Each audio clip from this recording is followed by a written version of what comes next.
Image as power. And it is time out for it. My opinion, as black men, we need to start calling out black men who play with the image of other black men. Calling them crazy, calling them thugs, calling them criminals when they don't have any of these records, calling them betas, calling them gay, all this other stuff. Dr. Tommy Curry, man not. Are we not men? Just because the man may not walk like you, talk like you, groove like you, does he not deserve the same respect you demand for yourself? And if you think you got a problem with him, give him a damn phone call. Speak to a man before getting online talking about a man. Because that's what we have witnessed. People getting online trashing a man's image as if that was not a man. And we're so used to laughing at it. If you laugh at it, you're complicit in the destruction, in your own image destruction. If you laugh at tearing down another man, don't be surprised when it comes your direction. And we're the only group that really runs to do that. That's why it's so easy to do it. I went back and watched a lot of stuff that Brother Brown was talking about, Stephen A. Smith, and I'm sitting there like, Jesus Christ, where's this vitriol and stuff? And I gotta admit, a lot of stuff he was saying was making sense, even whether you believe it or not. The point of the matter is, let me ask you folks a question. He said it the other day. We can all tell you about Ray Rice. We can all tell you about what happened to Jay-Z on the elevator, but tell me the name of the Seattle player that damn near killed that woman and left her for dead. Why is it? Because we don't control our own media image. That's the thing I've been preaching for the longest. Black men need their own media for them, by them. But until we have it, we need to do one thing, a black male code. We don't go to the internet talking shit about each other. That's off code. Even if you think you're right, you're wrong. Sit your little hot, immature ass down until you can talk to that man face to face, man to man. Because calling somebody out on the internet is a good way to end up destroying your brand in the future. Because here's the thing why I don't beef. Because just like you were able to see all this bad footage be pulled up about what this person said about that person, you're responsible for what you put online. It's called digital footprint. The ABCDs of image, appearance, behavior, communication, digital footprint. You know the stuff I've always taught about. I teach digital footprint. Once it's out there, it's out there. Every time you see a black man torn down, you don't need to see who are you seeing around them first. Shout out to David Carroll. Shout out to BGS Hitmore. Shout out to Sergeant Willie Pete. I never really watched much of your stuff for Chronicles of Judah, but I know who first got this stuff. Look, there's so many people who could be shouted out. How many times we got to shout everybody out before we sit back and say, you know what, does it matter, or does it matter that we get the message out? Or do we care about who gets credit for it?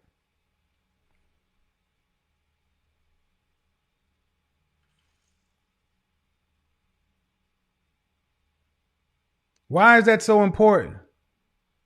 Because we have a scarcity mentality. Because black male media has yet to exist for black men by black men. Well, here's a chance. Understand that image is power, and everybody else seems to understand its power. When are black men going to decide to start going in their pockets and funding it for ourselves? Because I don't think you guys get it. Why would anybody else want to build it for you if they benefit off of you being where you are? The chances are there now if you can just stay out of each other's way. Shout out to Brother Tariq Nasheed. I'm going to say that too. And it's funny. I heard somebody went on his show and tried to ask him how he thought about me. And that brother said some of the things that I do, he likes. Appreciate you for staying on code, man. That man didn't say he liked everything I do. I'm quite sure there's a lot of stuff I'll say that he vehemently disagrees with. But instead, he just decided to say, I like this, and the rest of it, none of your business. Now, what's funny, It's just last week I was looking online because I remember talking about that Mink Slide song, and when I did the shout out to Minister Jump Ballad of Mink Coats, I thought that shit was catchy. I was like, man, I would love to play this song. And I wanted to use the "It's Time" to lead into my interview segment. See, it's real easy. If you don't have nothing to say, your mama, your grandmama told you a long time ago, say nothing. Novel concept. Because in order to build something, we don't have to like each other. Just leave each other alone. Work with people where you can work with people, and when you can't, leave it alone. Because you can't complain about racism, white supremacy, D.W. Griffith's Birth of a Nation, institutionalize this, police that, such and so forth, when the first person that comes after a black man looks like you. You can't even put this off on women. Black women will stay on code.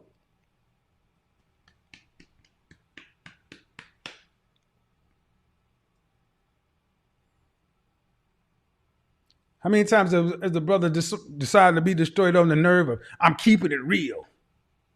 For who? What's the reality? You?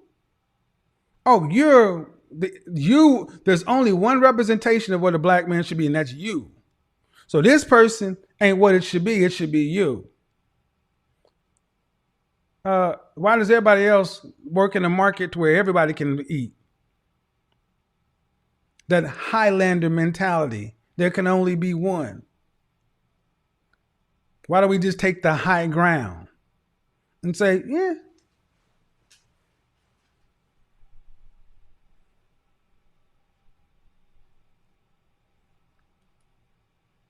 People have been asking me what I thought about the things that have been going on, and I'm sitting back and I'm saying it's about time. It's about time we start talking about how we depict ourselves in media, how we choose to show up in media. We can't, and while back in 1915, you can blame D.W. Griffith for putting actors in blackface, and you can blame them for saying this was what you thought black people were. You can't do that the same way now.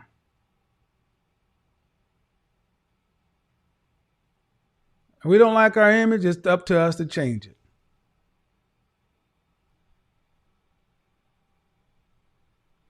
So I'm going to do this. I'm not going to change the way I move. I'm not going to change the way I move. I've been saying it since day one. There's plenty enough room.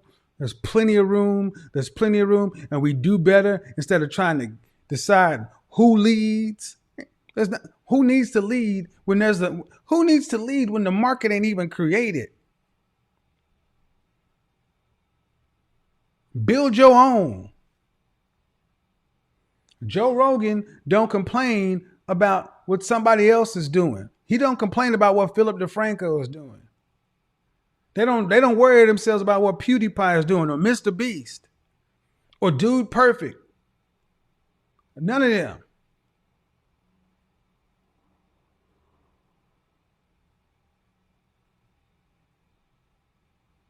Image is powerful, people.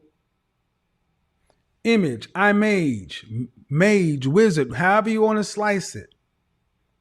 It is powerful. How you show up, what you do, what you say belies not just you. Like I've tried to say for the longest, there's an individual image, but there's also an ethnic image. And if we want better outcomes as men, we must improve our ethnic image as men.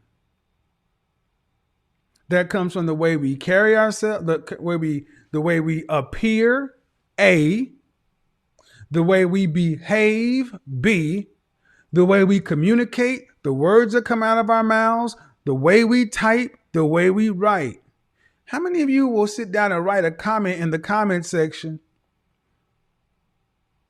Misspellings, intentionally misspelling words, no punctuation, and just leave it there. How about this? Write it on a note. How about you just hit spell check and grammar and let the system correct it, because it's next to you, black man.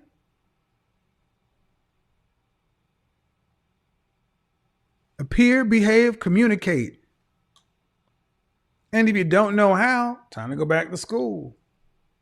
I will say that it is a struggle oftentimes. Listen to the way we speak to one another. We can improve this. But it all comes down to this thing right here. The internet is here to stay.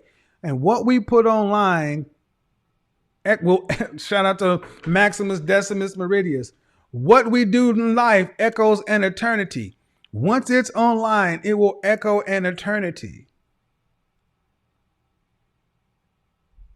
Stop playing with your image. It's not a toy. It's not a game. Stop playing with other black men's image. It's not a toy. It's a game. And I will tell you this, when you choose to play with a man's image, you are choosing violence. Things so that's it's going around now. You're waking up and choosing violence when you mess with somebody's image, because you're dealing with their brand, their reputation. So don't get surprised when it comes back at you in ways that you could not anticipate. That's why I don't beef. I'm not playing with nobody's image. I'm not playing with anybody's brand.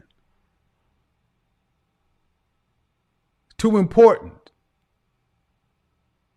I'd rather leave it alone. Because as soon as time you decide to do that to somebody, you can't get upset when they come back as you. And are we not seeing that right now? Lots of lessons in the last week or so. What are we choosing to learn?